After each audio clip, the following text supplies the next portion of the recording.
Hello there, welcome to my reaction to What Went Wrong, Hello Neighbor by Wicked Wiz. Um, First of all, I've seen one video of Wicked Wiz's, or on Wicked Wiz channel, on a different game, also What Went Wrong, and I enjoyed it, so I thought I'll do a reaction. And on Hello Neighbor, I don't remember what I did the first one. I don't remember what I watched. But it was something, oh, it was We Happy Few. The game that was kind of well known when it was like in development, but then all the people who were curious about and cared about it just went away. Hello Neighbor, kind of the same thing happened, but I've seen Hello Neighbor like the alpha or pre-alpha, and it looked very interesting. It looked like it's just gonna be an interesting puzzle game. And then the more updates came out, it was becoming the more and more convoluted with its puzzles, downright insane. And then when the actual game came out, it was like it was nothing like the original, like pre-alpha release, whatever it was. So I had no care about it whatsoever, and I think a lot of people like thought the same thing. Like the first version hooked everyone hooked everyone up, and everyone was just curious what's gonna be next, what's gonna be happening, and then next was something weird. But either way, I want to see what went wrong. Maybe there's gonna be more information about like the development process and why they did what they did. Um, so yeah, like, comment, subscribe, become a member. Let's begin.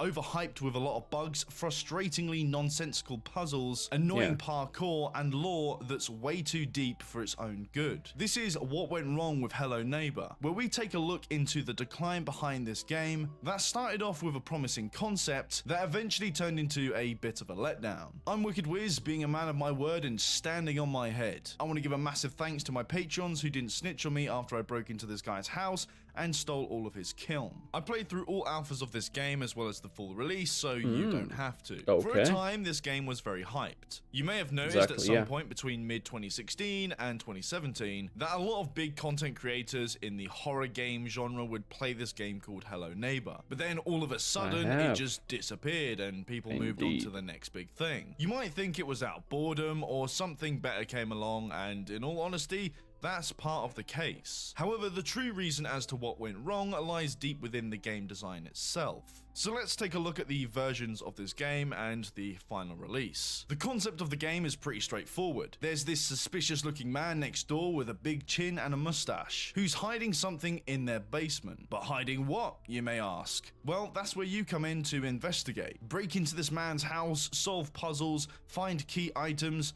pun intended, and open up his basement door. It's one of those cat and mouse type games, where there's this one big bad guy who you need to avoid for most of the time, sometimes confront, and put yourself at risk to figure out what the hell is going on. This game also reminded me when it was coming out of a Russian game that's called How to Annoy Your Neighbor. It's not the same concept. You do kind of puzzles, but the idea of the game to annoy the neighbor, you like pull pranks on the neighbor and try to hide away from him so he doesn't know it's you who's doing it, and that way you just beat levels over and over. There were multiple sequels to it, but then it just like it wasn't the every next game wasn't as popular as the last. The original one is just what people talk about, like at least to refer to. I don't know. The AI of Anyway. the neighbor is or was arguably one of the main selling points to this game. What makes this guy special is a combination of 4 different states. Typically at the beginning of the game, he's in an idle state. If he doesn't know you're in his house, he'll just go about his business. Watch TV, get food, work out, go to sleep, and so on. This is where you're the safest, of course, but if you knock something over or make a ruckus, then that's when he switches into hunt mode. In this mode, the neighbor will go to wherever you made the noise and assess the situation. Once he's confirmed that someone's in the house, he'll be looking for them. And if he finds you, he switches into attack mode. This is when you run, and you run like hell, because this guy will chase after you relentlessly. You could throw objects at him to slow him down, but unless you're well skilled at the game, you'll probably get caught and thrown out of the house. After he catches you, the AI switches into offline mode. As you can see on screen, there are all these little numbers. These are key points. If you were to, let's say, hide in this closet too many times, then the neighbor will most likely check that closet the next time round, and you're done for. Better yet, he also leaves traps around the house in key points with a lot of activity. These can be bear traps, water buckets on a door, or he'll just straight up block an entrance and just set up cameras. This is your punishment for getting caught. Each time the AI gets smarter and your approach to entry gets harder. With that said about the game so far, you're probably wondering what the hell went wrong. If you are like me and only saw the massive hype for the game back in the day, then you'd probably assume that it was a big success, and to be honest, it was and arguably still is. This isn't just a game, it's more of a brand, a franchise, with a TV series, books, even board games coming out, as well as other games that may or may not be related to the main plots, such as this one where you just build vehicles for some reason, nothing else. It's just branded in Hello Neighbor. But to be clear, this video is focusing on the original Hello Neighbor, and oh boy, there's a lot to learn from what went wrong here. Initial development of Hello Neighbor appeared to start sometime between 2013 to 2014 by a Russian game company called Dynamic Pixels. Founded in 2004 with prior experience mostly in Tamagotchi style games. I actually did not know it was a Russian company. With a portfolio largely centered around games like this, the jump to something more ambitious like Hello Neighbor is an important note to take into account. Yet it was clear that these guys had the capacity to build something truly unique, because sometime in 2014, multiple gameplay demos came out showing a very early concept of what appeared to be a break-in and enter style game system. Looking at the footage on screen right now, you can see that although there are no textures, the concept is pretty damn solid. You can see the player setting off distractions, breaking into the house, and eventually So I guess me talking about another Russian game about the neighbor makes some relevancy now. Being chased by a maniac AI who will stop at nothing to catch you. In this demo, there's this moment that honestly sold the concept to both myself and most likely a lot of people. The player goes into a room and blocks the door, completely unsure what to do next, until this happens.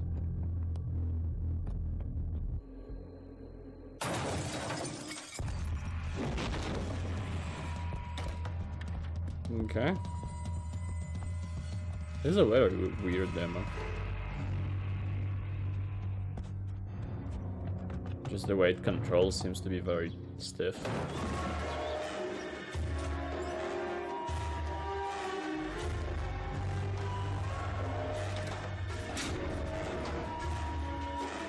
I can see why it turned into like a horror game. It's clear that there's something to get excited about here. And around 2 years later, we get a real taste for the game. In 2016, 4 alpha builds came out. This would be about the same time where the game would gain a lot of popularity, especially on YouTube, as Dynamic Pixels would give out a bunch of alpha keys to any YouTubers that would take them. The pre-alpha was released in September of 2016 and starts off with an intuitive introduction where you're facing your neighbor's house. The door is open, so your curiosity has already peaked. You enter the house and nobody's home, but you see a light coming from a door. So of course, you go over to it and you get caught. Now, personally, I love it when a game doesn't tell you where to go with waypoints and stuff like that. It allows for a sense of investigation, and you're essentially driven by curiosity. However, we'll see later where that becomes a lot more of an issue. In this case, the objective has already been made clear, with the open door, the light from the basement, and an introduction to the main antagonist, only to leave you outside, intrigued,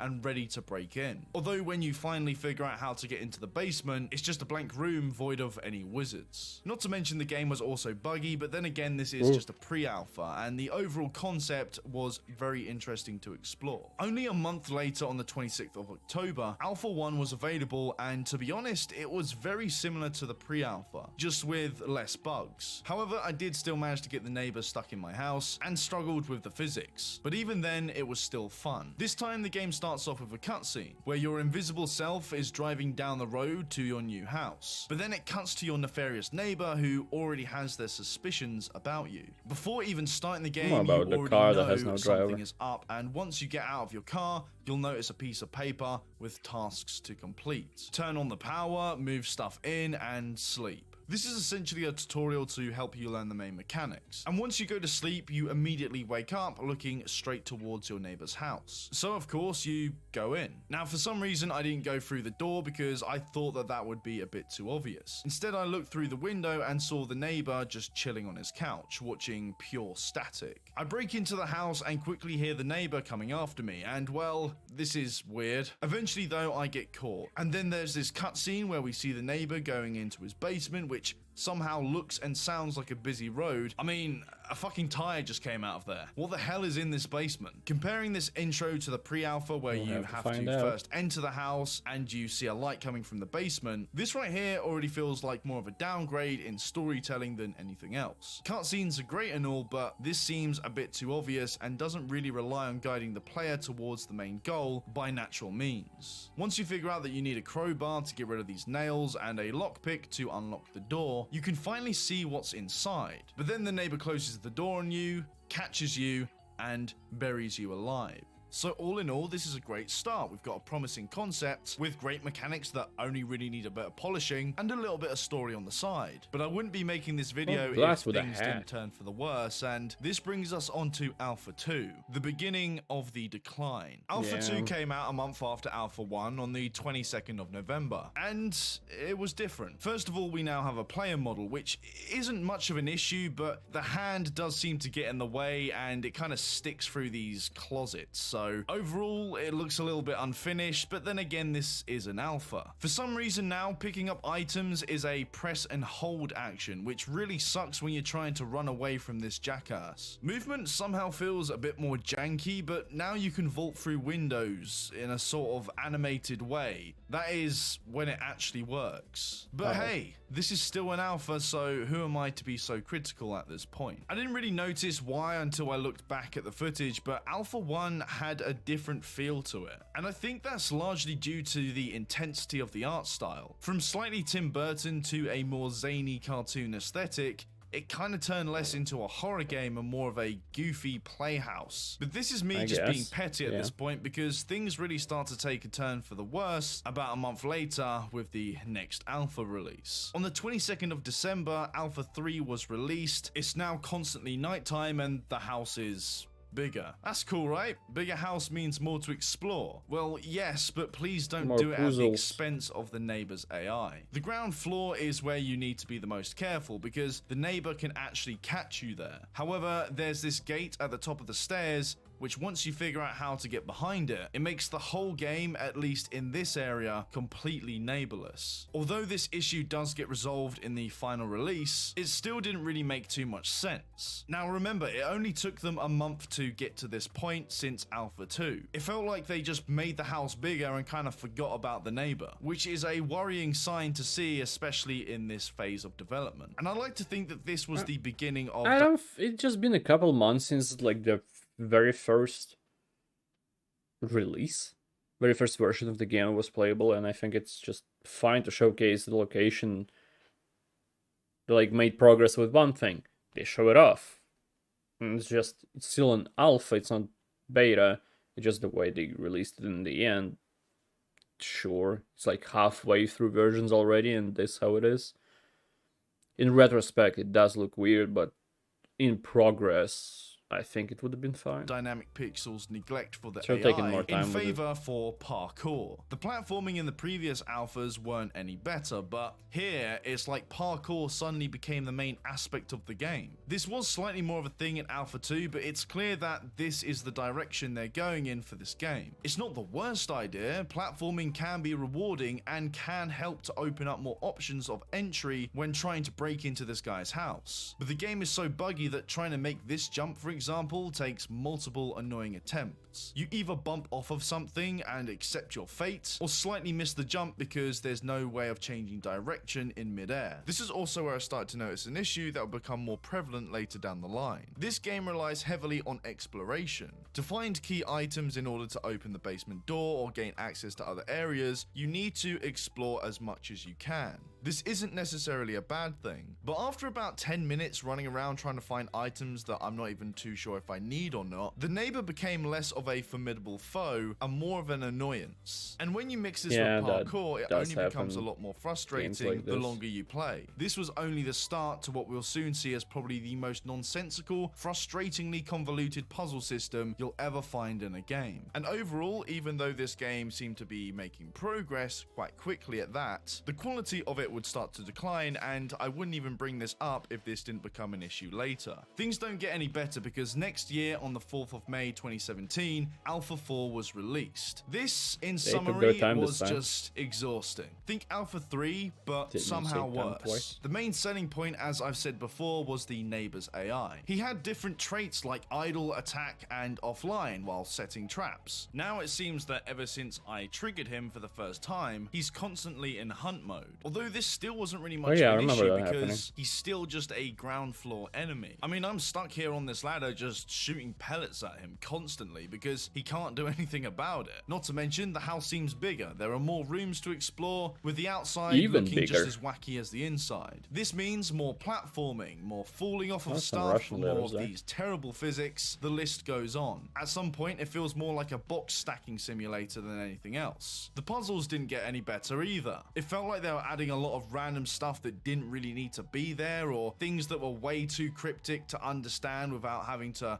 read into all of the lore. It just paled in comparison to Alpha 1. When it comes to the puzzles, let me give you an example. I made it into this room and found the crowbar that you need to take off the nails off of the wooden planks for the basement door. But it's hot, so you need to pick it up with a magnet. And what you need to do is find a way to cool it down. And if you've messed around with the taps and the bathtub, you'll know that there is running water in this game, so surely that must be a way for you to cool down the crowbar. Now, I swear to God, I put this crowbar in a bath and ran the water for ages. So I thought, well, maybe I have to do something else. Maybe there's another item that I need, but I don't really know what it is. After looking around in multiple different rooms, trying to figure out what the hell to even do with this crowbar, I gave up and I looked for a guide. And it turns out that I need to find a water bucket and fill that water bucket up with the same water from either the shower or the taps that I was trying to use earlier, to then sprinkle the water on the crowbar and cool it down. I mean, I understood what to do, but clearly I was doing it the wrong way. Even worse, I found this room with a giant magnet. It's in this hidden room up here, and the moment you enter, anything that you're holding which is metal sticks to it, including the fucking crowbar. So then I had to figure out a way to turn it off so I can get my crowbar back and also get this green key that's stuck to it. This puzzle drove me absolutely insane because I honestly didn't want to have to use another guide again. I wanted to figure things out for myself. So I went downstairs to turn the power off, thinking that that might work, and no, it doesn't. Was it powered by these generators that I found around the house? Well, I turned all of those off, and no, yet again, nothing. So after about 30 minutes running around the whole house, I did it again. I looked it up and oh, it turns out you have to make it onto the roof by stopping this train at a specific point, then jump on this pipe, then jump on the train to eventually get to the roof and throw something into this hole full of gears. Now, how on earth was I supposed to figure that out by myself? I'm sure there was another way, but I just couldn't find it. Look, puzzles are fun to complete. The achievement is like no other, but there has to be some sense to it. The magnet, for example, could have had a wire that leads to the power source. Something subtle yet noticeable. That genuinely could have been enough to figure out where it leads to go, instead of having to run about scratching your head, pressing all these different buttons. The challenge with the magnet was trying to figure out not only where the power source was, but how to get there. And the fact that I can just drop a box into these gears and it will completely screw the whole system doesn't really make much sense. It also turns out a lot of people had the same opinion about these puzzles. Although not every puzzle had this issue, the general impression was that the developers made these puzzles as convoluted and as confusing as possible in order to make the game deep and give it a longer playtime. This may not be the official reason, but it damn well seems like it. There are also these mini games that I honestly tried to avoid, one of which which involved parkour. And after nearly making it to the top, only to get stuck inside a box out of my own curiosity, I decided to just finish the game and go into the basement. The basement now looks very different, and there's this platform that you need to jump to. Turns out, after a couple of attempts, I was missing something. So with zero fucks to give, I looked it up online and oh yeah, turns out I need to do that mini game to get a double jump ability. I didn't know that there were abilities in this game at all.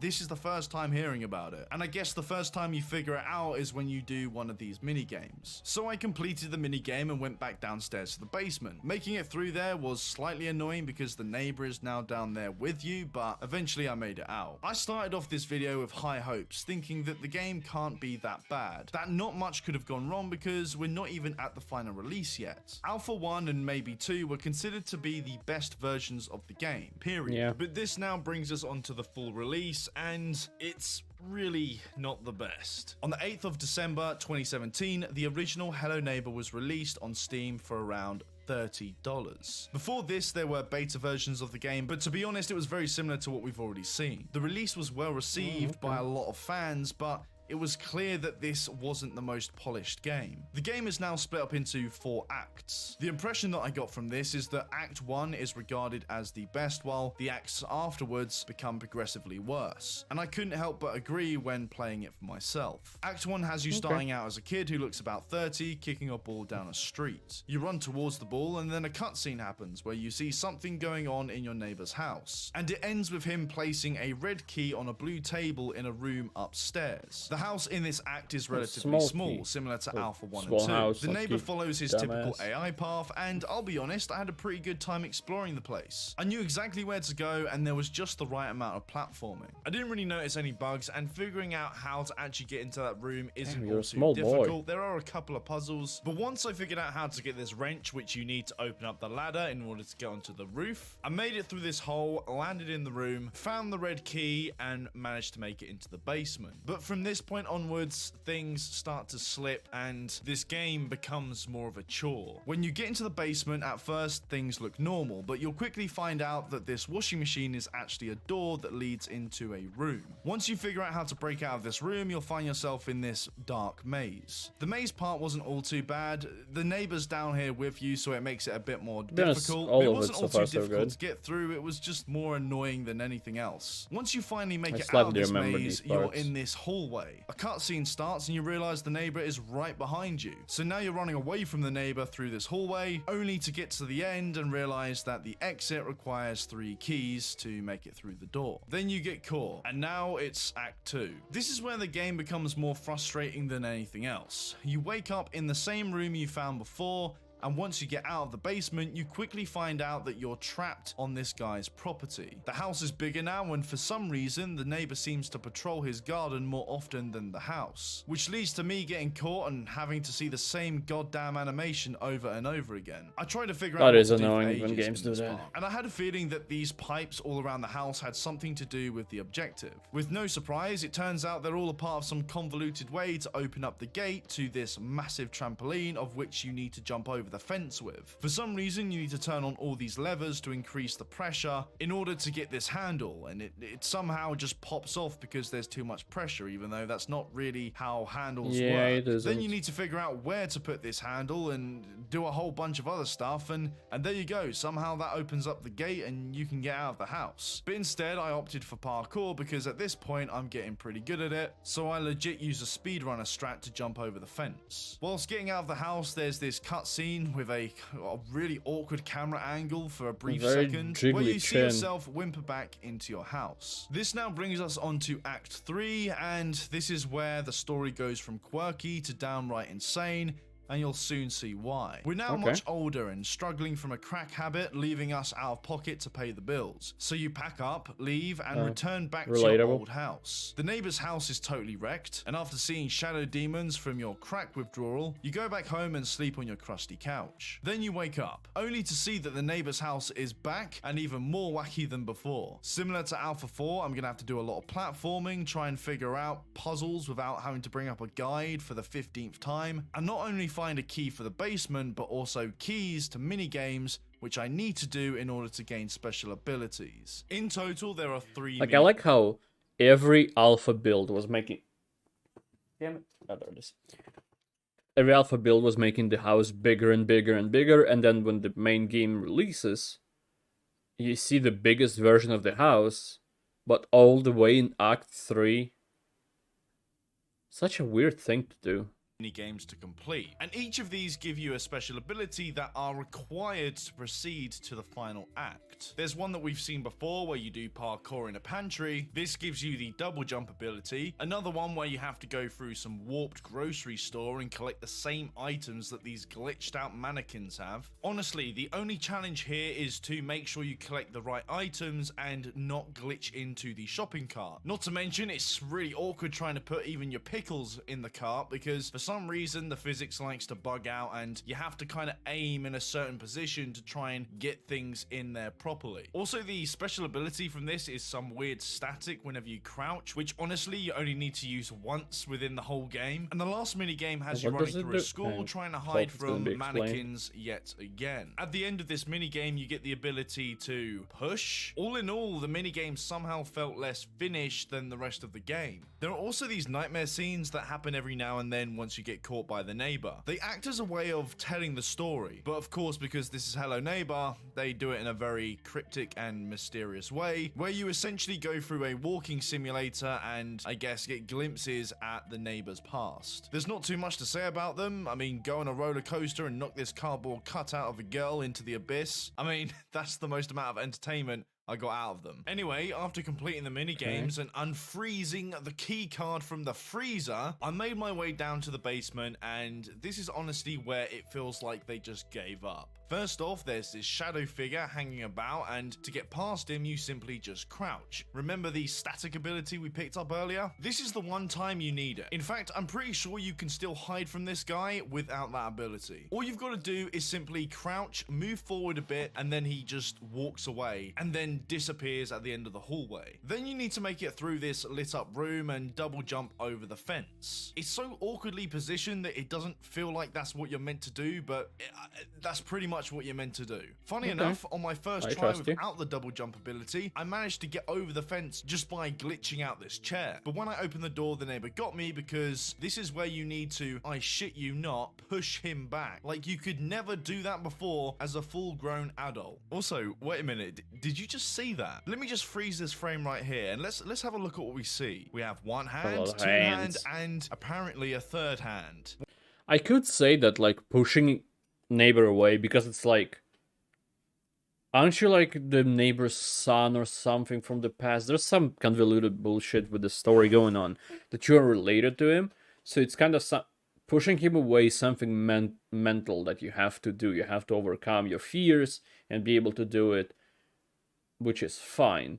But then you have to do many games to get a static ability and a double jump ability. That's not a mental thing. You can't just mentally think, okay, I can do it now, and go do a double jump or create static.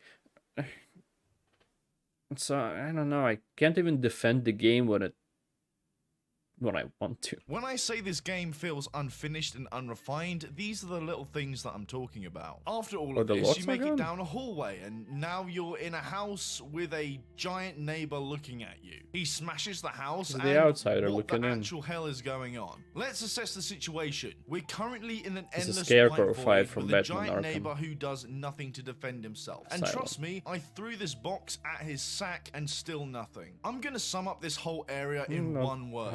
Platforming. No spooky neighbor coming after you, no real threats, just the fear of falling and having to climb all the way back up again. After setting off a firework in his face, shooting balls at his kneecaps, and firing a toy arrow at him, I can now make it onto the house that is on his back. Apparently I couldn't really do this before. Can't believe Elden Ring stole this idea. Of the map and tried to just float down with my umbrella because there are invisible walls in the way. After making it on his back and getting into the house, if you thought that what what we just went through was lackluster at best, then get ready for this. You now have to protect your younger self from a giant shadow demon. And it's a get to this point before the NPC does sort of thing, where you just stand in front of yourself to protect him from this big shadow demon, where each time you do this, you grow bigger and slower, until you grow so big that the house you're in explodes and boom, you beat the shadow guy because you're big. I guess height does matter. And once you make it out of the final door, you wake up. It grew 1 inch to become from 5'11" to 6 feet. So all of that for nothing, I guess. I wasn't all that invested in the story, but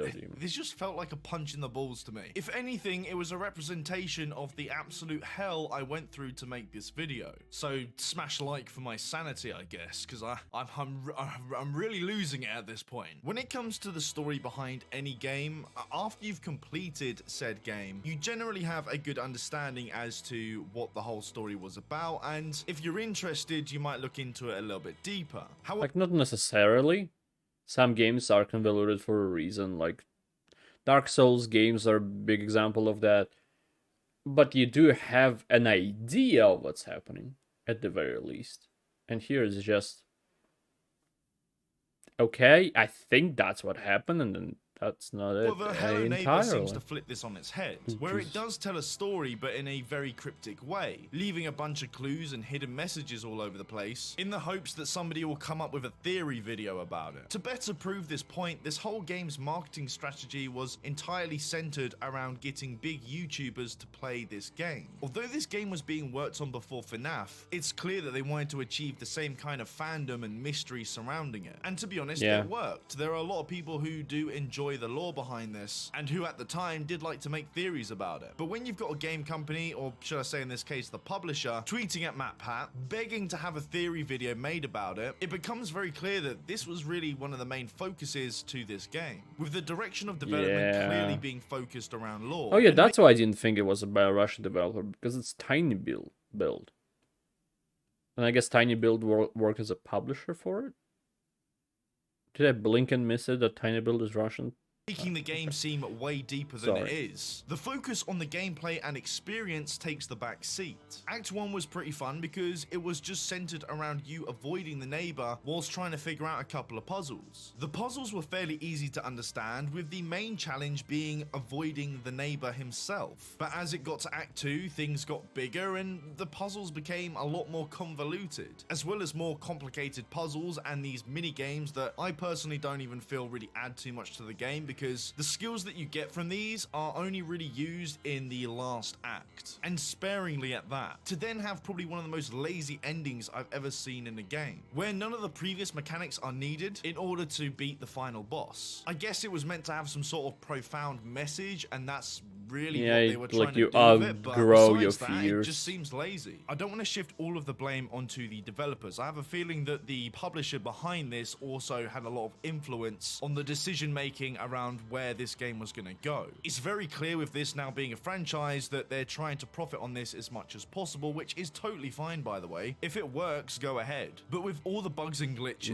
the dodgy parkour, the overly complicated puzzles for the sake of being complicated, the abilities that were just thrown in there for lore and I guess a bit of padding, and a pretty fun AI that only just became annoying because of the previously mentioned factors. All of this and probably more is what went wrong with Hello Neighbor. Thank you so much for watching. This video took a lot longer than I thought it would. If you haven't already done so, consider subscribing if you want to see more videos from this series. And I want to say a massive thanks to my patrons who have helped to support this channel so much. It's been wicked, and I'll see you guys in the next one where I stand in your fridge.